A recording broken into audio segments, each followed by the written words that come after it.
Bom dia, meus amados irmãos. Eu sou a Teresa Braz, eu congrego na Igreja Batista em Braz Cubas, participo da Escola Bíblica Dominical, ministrando aulas na classe Boas Novas. Nós estamos estudando as cartas de Paulo neste ano e neste momento estamos estudando a carta de Paulo aos Filipenses. Antes de nós entrarmos no nosso estudo, eu quero orar com os irmãos. Vamos orar? Pai, nós te agradecemos por este momento especial, quando nós podemos abrir a tua santa palavra para juntos estudá-la. Te agradecemos, ó Deus, pelo teu Santo Espírito, que é o nosso professor, é o nosso intercessor, é o nosso companheiro. E pedimos que o Senhor, através dele, nos ajude para podermos estudar a tua palavra e assim crescer como ordena a tua palavra, em graça e conhecimento de ti e de Jesus Cristo, teu Filho. Muito obrigado por estes irmãos que estamos juntos estudando a tua santa palavra. Fica conosco, Pai, em nome do teu Filho Jesus Cristo. Amém. Domingo passado, dia 8, nós começamos a estudar a carta de Paulo aos Filipenses e nós vimos alguma coisa sobre a cidade de Filipos. Filipos era uma cidade importante em sua época, pois era uma colônia romana onde habitavam os soldados romanos. Vimos também que a igreja de Filipos foi organizada por Paulo em sua segunda viagem missionária nos anos 50 depois de Cristo e foi a primeira igreja organizada no continente europeu. Estudamos também sobre algumas características da igreja de Filipos. A igreja de Filipos era uma igreja pobre, mas uma igreja apaixonada por missões. Era uma igreja generosa, ela ajudava Paulo no trabalho missionário de Paulo. Era uma igreja de exemplar para as demais igrejas da sua época. Por isso que Paulo escreve a sua carta à igreja de Filipos para agradecer o carinho, o cuidado que ela tinha para com o seu ministério. Depois, começamos no capítulo 1 e vimos sobre a saudação de Paulo à igreja. E quando Paulo organizou esta igreja, ele já deixou assim uma igreja completa, com os santos, que nós vemos logo no primeiro versículo, que seriam os membros da igreja, com os bispos, seriam os pastores, né? E também com o corpo diaconal organizado. E Paulo agradece a Deus pela cooperação desta igreja no seu ministério. Hoje nós vamos continuar estudando no capítulo 1, nós vamos estudar do versículo 1 até o versículo 29, o versículo 30, que são os versículos finais, mas nós vamos vendo assim estes trechos. Primeiro, nós queremos falar nos primeiros versículos aqui, do versículo 12 em diante, sobre a prisão de Paulo. A prisão de Paulo foi um sucesso para Paulo. Às vezes a gente pensa que a prisão ela vai nos trazer angústia, tristeza, mas a prisão de Paulo foi um sucesso para ele. No verso 13 nós lemos que toda a guarda pretoriana, ou seja, os soldados romanos que guardavam o palácio do imperador, o próprio palácio do imperador onde ele morava, todos os seus assessores, seus representantes, enfim, ali na prisão, a prisão de Paulo, serviu para que ele testemunhasse de Jesus a todo o Império Romano, cumprindo assim a incumbência que ele recebeu diretamente do Senhor no caminho para Damasco. Nós encontramos ali no capítulo 9 de Atos o encontro de Paulo e a ordem que Jesus, que apareceu para Paulo naquele momento, deu a Paulo para que ele fosse pregar aos reis, aos governadores, a todas as nações. Percebemos que a motivação de Paulo, percebemos que ele vê que alguns pregavam o evangelho por inveja, por rivalidade, por contenda, por pretexto. Possivelmente pregavam, mas não viviam o que pregavam. pregavam na energia da carne e não no poder do Espírito Santo. Pregavam muitas vezes por vanglória, por inveja de Paulo, daquilo que Paulo estava fazendo. Mas eles tinham também ali no meio dos cristãos de Filipos, alguns que pregavam o evangelho com boa mente, pregavam por amor, pregavam de coração, um coração puro, um coração sincero. E o que importava para Paulo era que o evangelho fosse pregado, como ele diz nos versículos de 15 a 19, que Cristo fosse anunciado, independente das circunstâncias, pois Paulo estava certo de que, de uma ou de outra maneira, a pregação do evangelho resultaria em salvação. Por isso, ele tinha 1000 razões para se alegrar, para se regozijar no seu ministério. Paulo tinha uma ardente expectativa, uma esperança, um forte desejo de que Cristo fosse engrandecido em seu corpo, ou seja, Cristo fosse honrado através de sua vida, através de suas atitudes, seu comportamento, com seus lábios para testemunhar de Jesus alegremente, as suas mãos sendo utilizadas no serviço do Senhor, seus pés para andarem, para cumprir a missão do Pai, os seus joelhos dobrados para orar. Nós encontramos nas cartas paulinas muitas orações de Paulo. Paulo orando por ele, pedindo para os crentes orar por ele e também orar pelo seu ministério. Ele tinha também os seus ombros para oferecer a alguém, para ajudá-lo, para levar a carga uns dos outros, como ele diz lá em Gálatas. Enfim, o que Paulo mais queria era engrandecer em seu corpo o Senhor Jesus Cristo. E nós também podemos, com o nosso corpo físico, engrandecer o Senhor. Depois nós vimos também aqui, nestes versículos, de 21 a 26, que Paulo fala que para ele o viver era Cristo. Não importava para ele a fama, o dinheiro, o saber, o conhecimento. Sabemos que Paulo era um conhecedor da lei, ele era cumpridor da lei. Ele fala que ele procurou cumprir a lei de todos os jeitos, de todos os motivos. Qualquer outra coisa para Paulo, o que mais dava alegria para ele era viver pregando o evangelho de Cristo.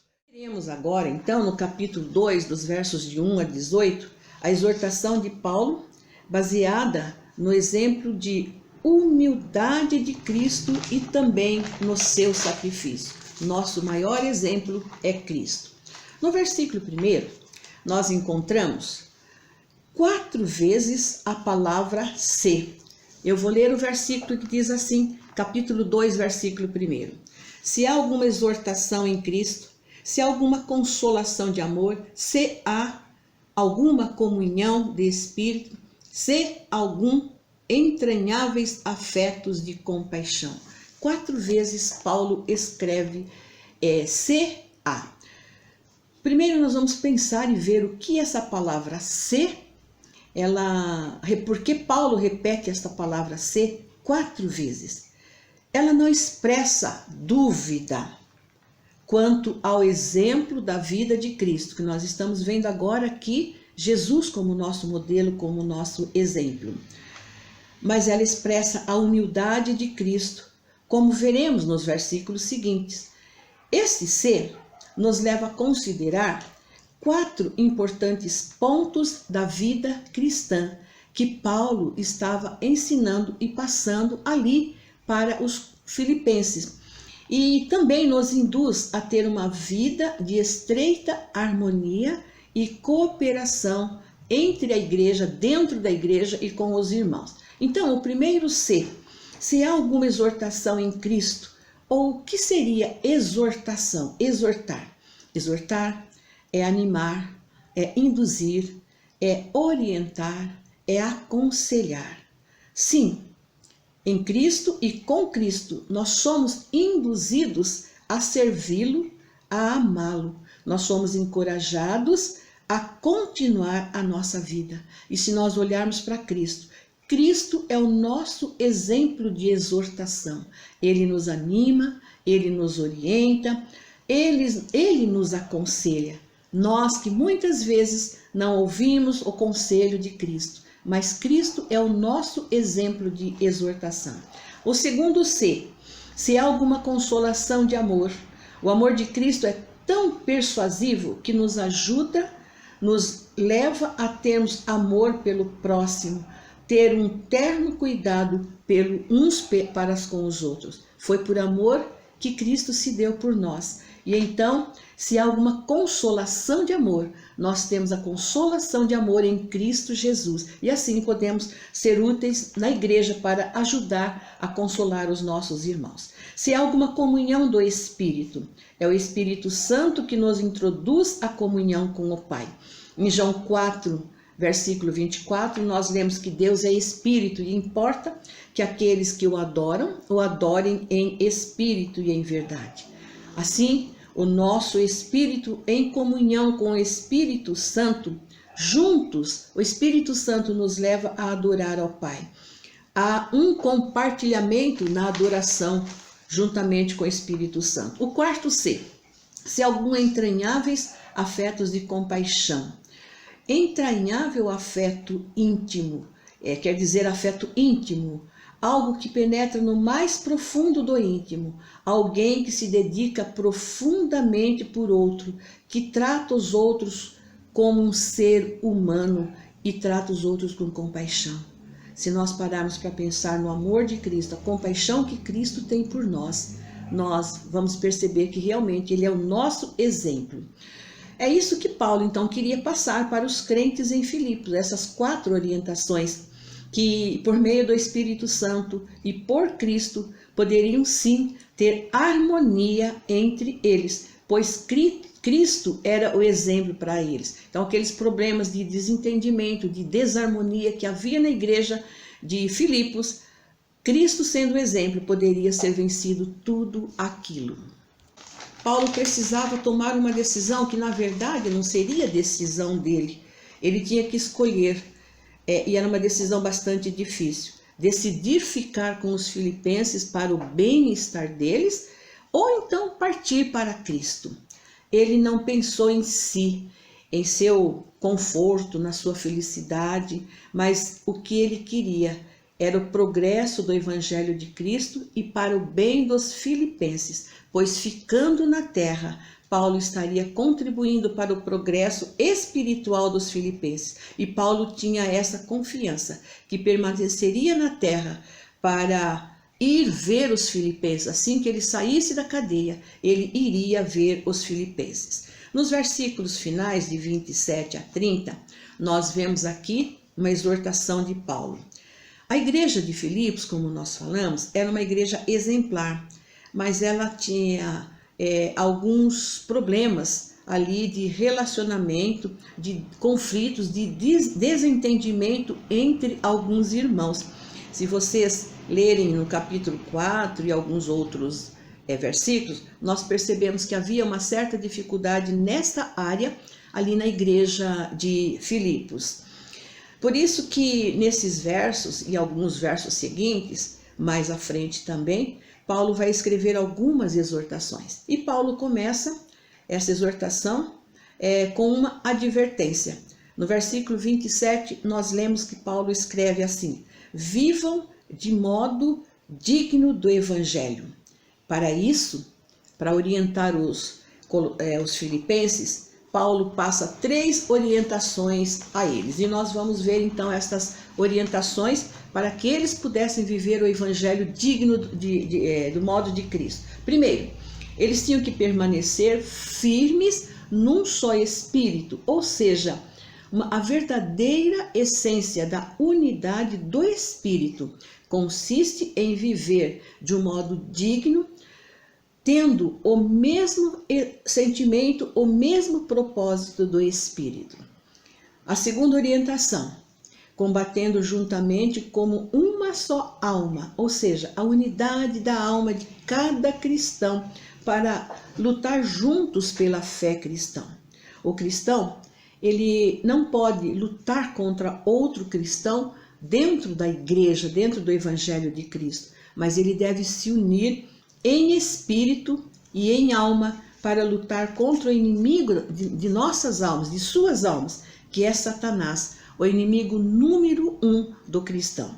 A terceira orientação que Paulo passa ali para os filipenses é para que eles não se atemorizassem, versículo 28, não se atemorizassem nem se intimidassem, mas enfrentassem o adversário com as armas espirituais, que são poderosas em Deus e podem demolir qualquer fortaleza que se levantar contra o cristão. Nossa luta, irmãos, não é na carne, mas é do nosso espírito, pois ele, o nosso espírito, luta dentro de nós contra o Espírito Santo.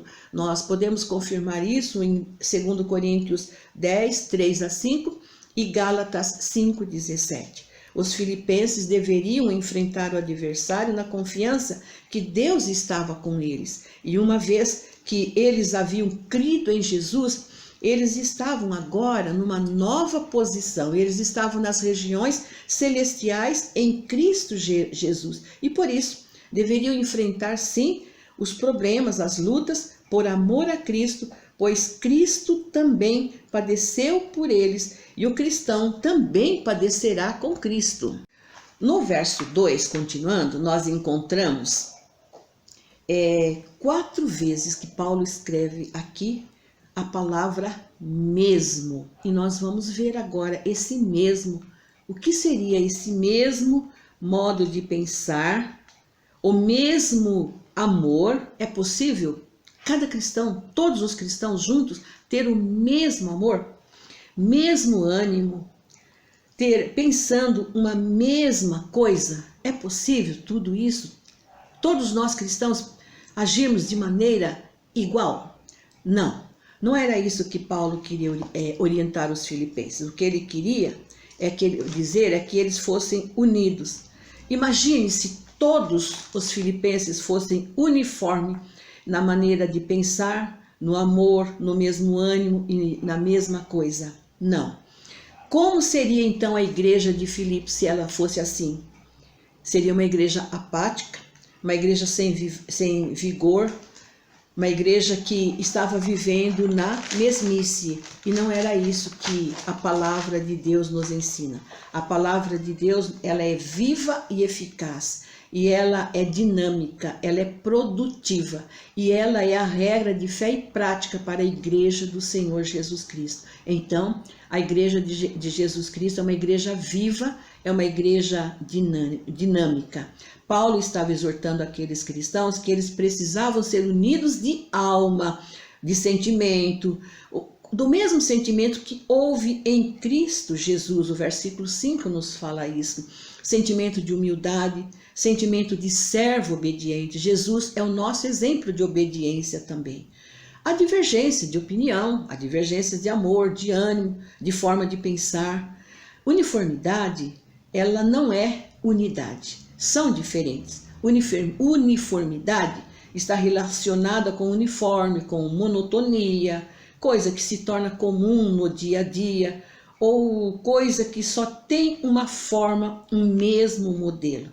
Mas unidade, nós podemos até representar com o número 1, que é o primeiro número da numeração, e é único. Unidade é a união de várias peças para formar aquela unidade. Por exemplo, quando nós vamos fazer um bolo, nós utilizamos trigo, nós utilizamos ovo, leite, vários ingredientes, misturamos tudo e formamos um bolo, uma unidade. Então, isso é unidade. Por isso que Paulo estava exortando aos filipenses quanto à atitude de Cristo, o nosso exemplo, para que eles tivessem o mesmo sentimento, que fossem unidos por meio de Cristo, o mesmo sentimento que houve em Cristo. Mas agora, quais foram os sentimentos que houve em Cristo Jesus? Quais foram as atitudes que Jesus manifestou? Como ele se comportou ao morrer na cruz? A mente de Cristo não era egocêntrica. Ele pensava nos outros. Ele pensou em mim, pensou em você, pensou em todos nós. Teve uma mente sadia, Sabia que seria sacrificado mesmo pelos outros e em favor de benefício dos outros. Tinha uma mente que sabia servir. Ele mesmo disse: eu não vim para ser servido, mas eu vim para servir e dar a minha vida em resgate de muitos. Lá em Mateus 20, 28 nós encontramos isso. Jesus era igual ao Pai, mas abriu mão desta posição para servir. Abriu mão livremente de sua igualdade posicional com o Pai para redimir a humanidade caída. Jesus se esvaziou de si mesmo. Ele que é Deus Filho, onipotente, onisciente, tem todos os mesmos atributos do Pai. Ele se despiu de tudo em humilhação, mas continuou com todos esses atributos. Ele se desfez da sua igualdade com o Pai.